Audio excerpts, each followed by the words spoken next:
Hello everyone, today I will continue telling you the story about the single mother, Tusan. I hope you enjoy the video. The following meetings made the bond between Tusan and Hai's family grow even closer. Each time Hai brought her over, the atmosphere in the house always became strangely warm. Tusan often helped Mrs. Thoa pick vegetables, set the table, and sometimes even cooked a few small dishes for everyone to enjoy. The way she smiled softly when she talked, the way she greeted everyone politely, and how diligently she worked made everyone in the house grow fond of her. The more Mrs. Thoa got to know her, the more she sensed how gentle, thoughtful, and considerate this young woman was. In her eyes, Tusan was no longer just Hai's girlfriend, but slowly became a familiar part of the family. Many times, she quietly watched San bow her head while arranging the bowls and chopsticks, or gently fix little Ivy's scarf, and her heart would soften as if she were watching her own daughter. As for Tusan, every time she stepped into that house, she felt a warmth she had long been missing. The way Mrs. Thoa picked food for her, asked if she was tired, reminded her to dress warmly when the weather turned cold, all of it felt like the gestures of a real mother. Tusan loved Mrs. Thoa not only for her kindness, but also for the feeling of belonging, something she never thought she would have. Seeing how harmoniously they bonded, Hai felt even happier. He knew he had chosen the right person. And each time he mentioned Tusan, his mother's eyes softened. She hoped they would become a couple, not only because Hai loved her dearly, but also because she believed San was the one who could bring lasting peace and happiness to her son. On quiet afternoons when the whole family sat together drinking tea, Tusan's laughter blended with Hai's and Mrs. Thoa's voices, creating a picture of peace that could make anyone feel at ease. In those simple moments, no one said it aloud, but everyone silently understood, Tusan had truly become part of this family's heart. One weekend afternoon, after a warm meal, Hai had to leave to meet a client, so only Tusan and Mrs. Thoa stayed at home. She was washing dishes in the kitchen when Mrs. Thoa walked over and gently placed a hand on her shoulder. "San, take your time washing, dear. Cold water makes your hands numb." Tusan smiled. "Yes, I'll finish soon, Mom." Mrs. Thoa stood by her side, watching her small figure and her skillful hands arranging each dish neatly. A mix of affection and deep respect welled up in her chest. After a short silence, she gently spoke. "San, can you come sit with me for a moment?" Hearing the tender word Mom, Tusan's heart skipped a beat. She wiped her hands and followed her to the tea table. Mrs. Thoa poured her a cup of hot tea, her voice warm and sincere. "San, ever since you came into his life, I've seen Hai change so much. He's happier, takes better care of himself, and even becomes more responsible to the family. I can tell, he loves you very much." Tusan lowered her head, her fingers intertwined. Her cheeks warmed, her heart beating fast, yet filled with emotion. Mrs. Thoa continued, her tone softer, as if saying something truly important. "I'm getting older, and what I want most is for my son to find someone he can walk the rest of his life with. And in my heart, you are the one most suitable for him. You're kind, thoughtful, and you truly care about everyone. I cherish you a lot, San." Tusan looked up, her eyes suddenly turning misty. Mrs. Thoa looked straight into her eyes, her warm hand covering San's trembling fingers.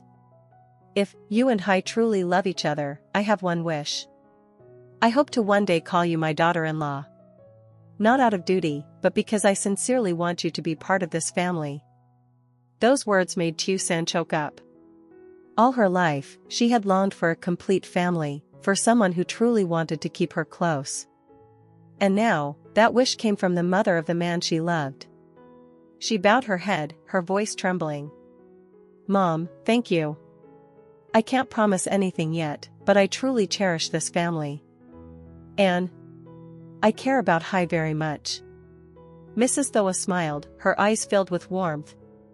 "No rush, dear. Just know, this home will always welcome you with open arms."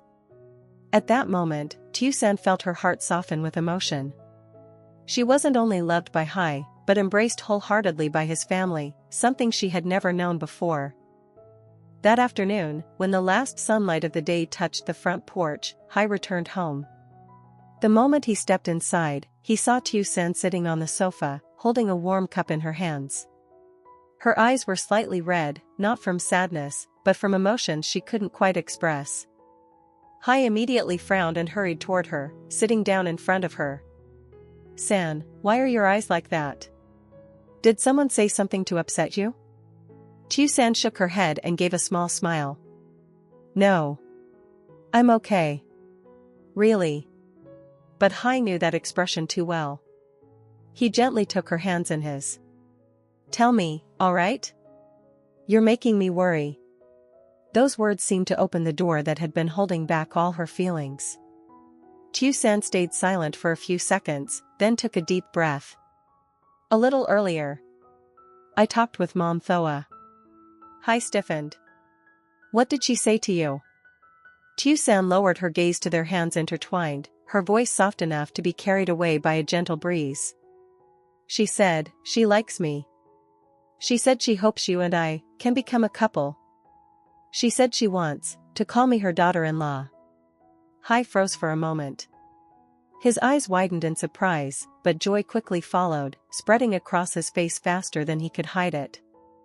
He gently pulled her closer, his voice suddenly hoarse. "Mom, really said that?" Tusan nodded, her heart pounding in her chest. "When I heard it, I was overwhelmed. I never thought anyone would truly want me as their daughter. I didn't even know how to respond." Hai smiled, a smile full of warmth and pride. He reached up and brushed a hand through her hair. "San, you deserve to be loved. Not just by me, but by my whole family. Mom said that because she sees who you really are, gentle, hardworking, kind-hearted. Those things can't be faked." Tusan looked at him, her eyes shimmering. "I'm just scared. I'm not good enough." Hai tightened his grip on her hand immediately. "Never think that. You're the person who makes me want to become better every day. The person who makes me see a beautiful future ahead. I love you not because you're perfect, but because you're you." His words melted the last pieces of doubt inside her. She leaned her head onto his shoulder, her voice soft as a breath. "I'm really happy. So happy I don't know what to say." Hai wrapped an arm around her, pulling her close to his chest. "Then let me say it for you. San, even if Mom never said anything, I've always wanted that. I want you to be the one who walks beside me for the rest of my life." Hearing that, Tusan's heart trembled. She didn't answer, she simply hugged him tighter, the way someone nods with their entire heart. In the days after that emotional conversation, Hai lived in a quiet, overwhelming happiness.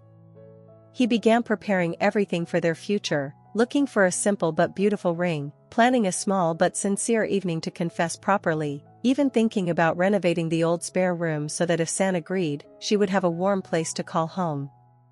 Meanwhile, Tusan lived in a gentle, glowing happiness. Every day she looked forward to seeing Hai, to seeing his warm smile. It felt as if the future was spreading out before them, peaceful, clear, and full of hope.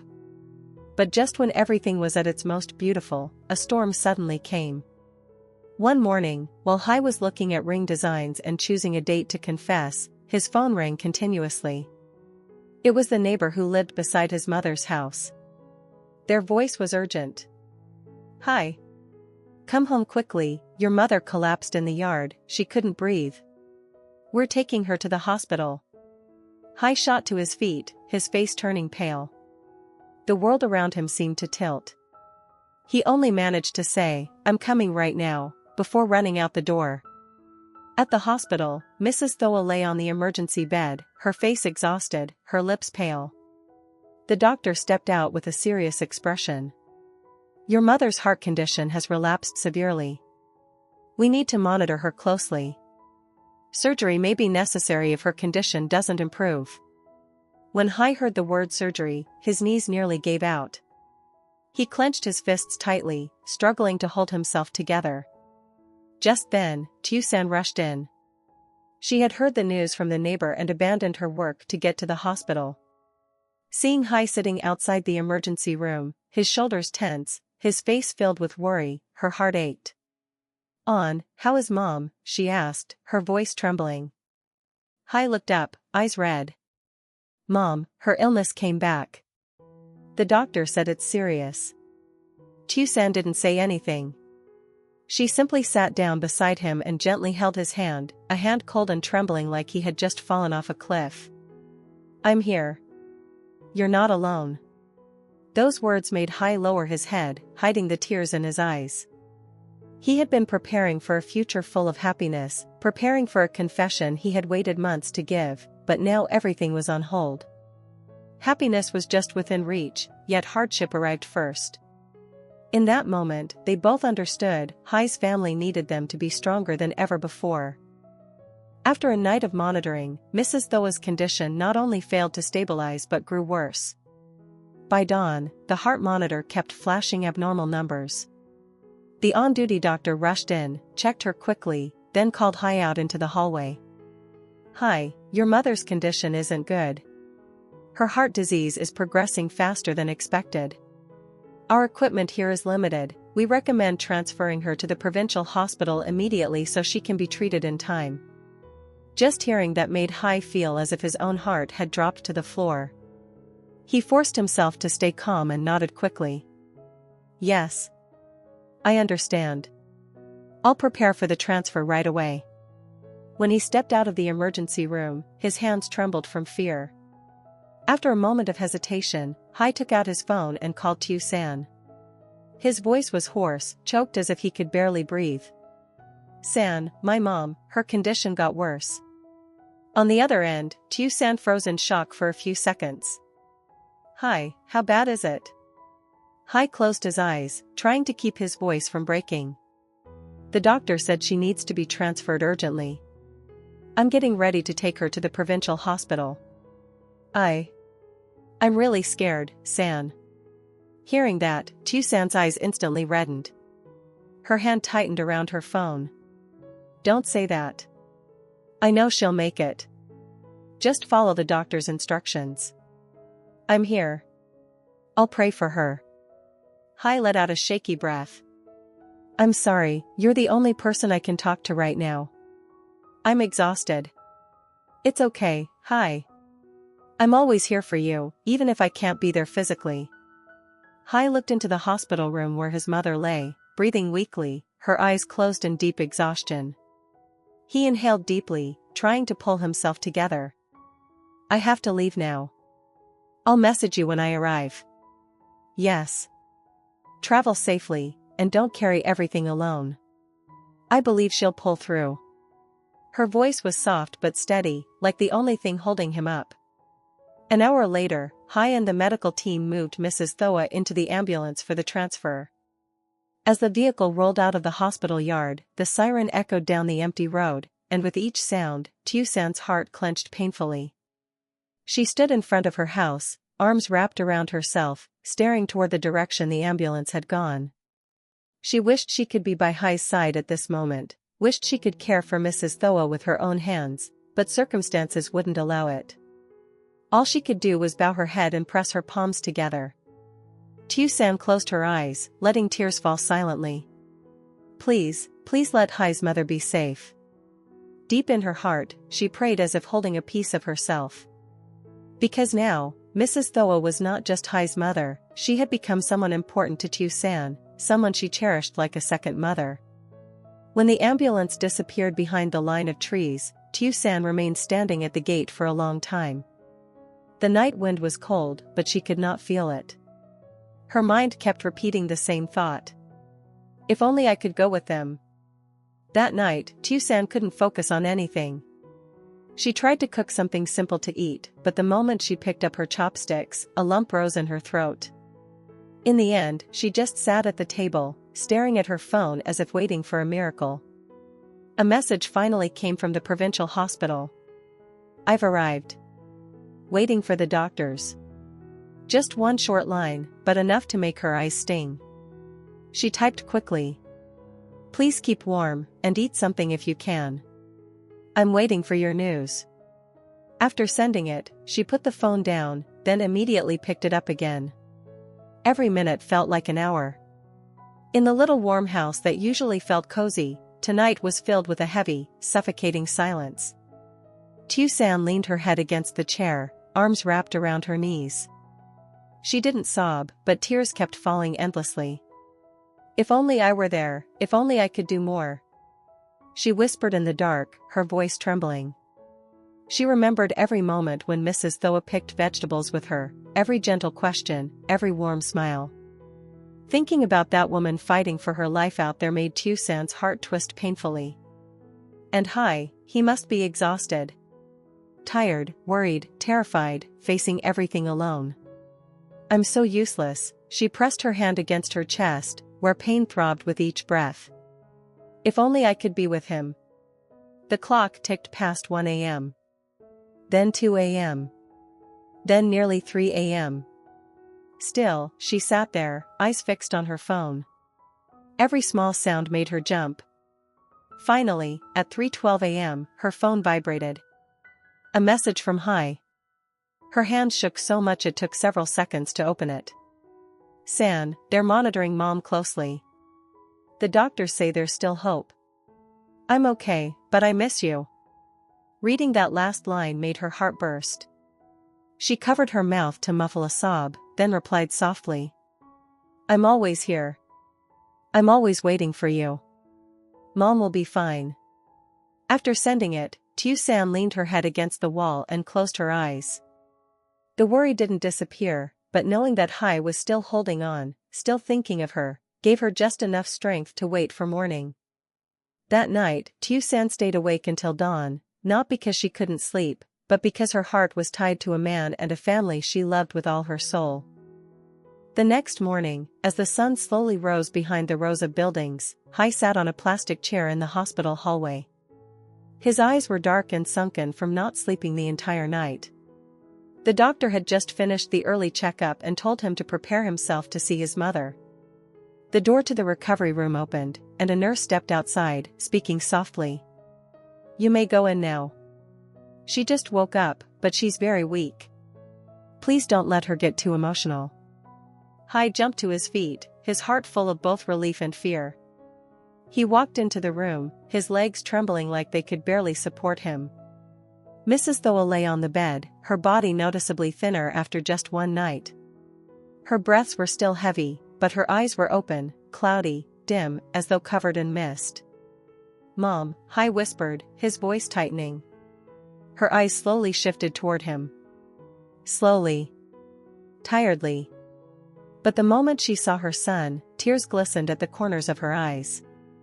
"Hai, is that you?" Her voice was so faint it was barely audible.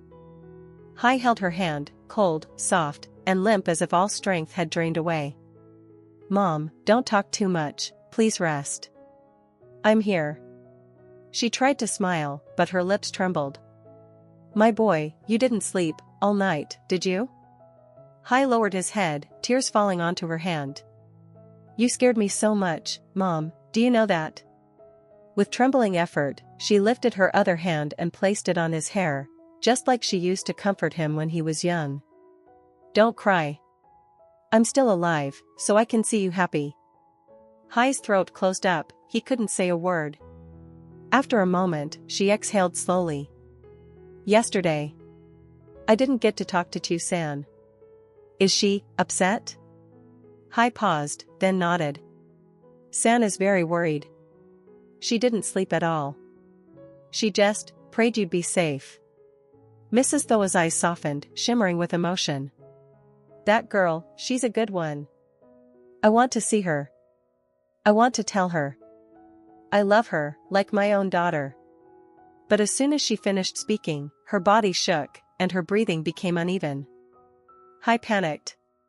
"Mom, don't talk anymore." A nurse rushed in to check her, then reassured him. "She's all right, just too emotional. Please step outside and let her rest." Hai nodded, wiping his tears as he walked out. In the hallway, he immediately took out his phone and called Tusan. She picked up almost instantly, as if she'd been waiting the whole morning. "Hi. how's your mother? Her voice trembled slightly. Leaning against the wall, eyes still red, Hai said. She woke up. But she's very weak. The doctors say they need to monitor her closely. And she mentioned you. She mentioned me? Tusan froze. Hai nodded even though she couldn't see him. She said, she cares about you. She wants to see you.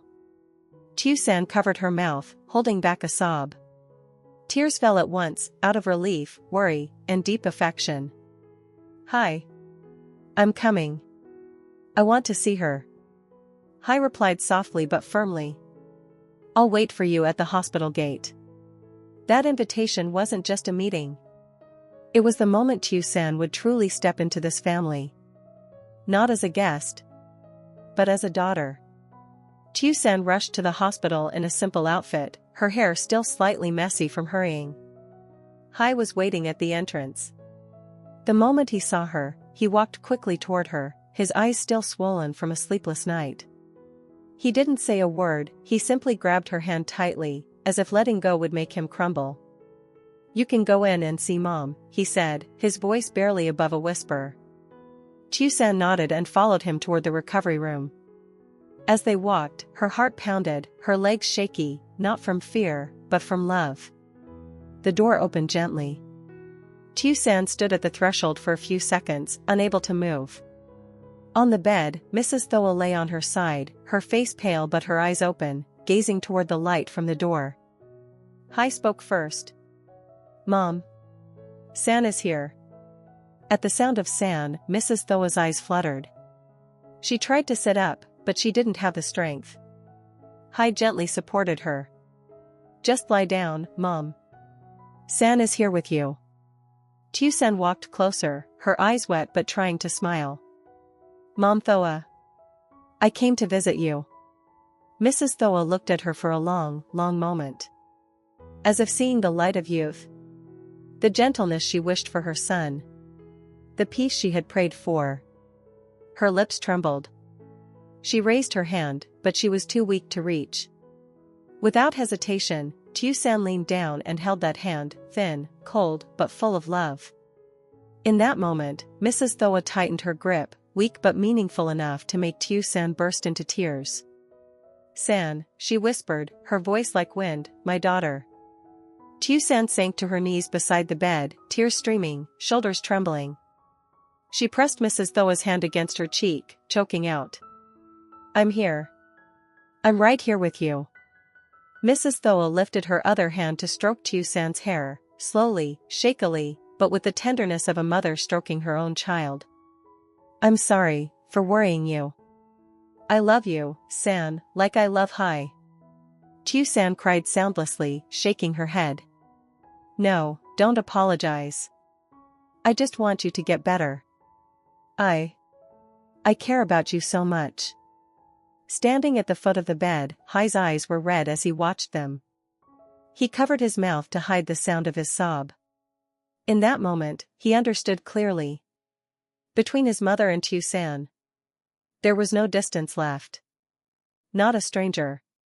Not just his girlfriend. But a daughter of this home. Mrs. Thoa closed her eyes again, breathing more slowly, tired. Tusan wiped her tears and gently pressed the woman's hand to her cheek. Rest now, Mom. Hai and I are here. I won't go anywhere.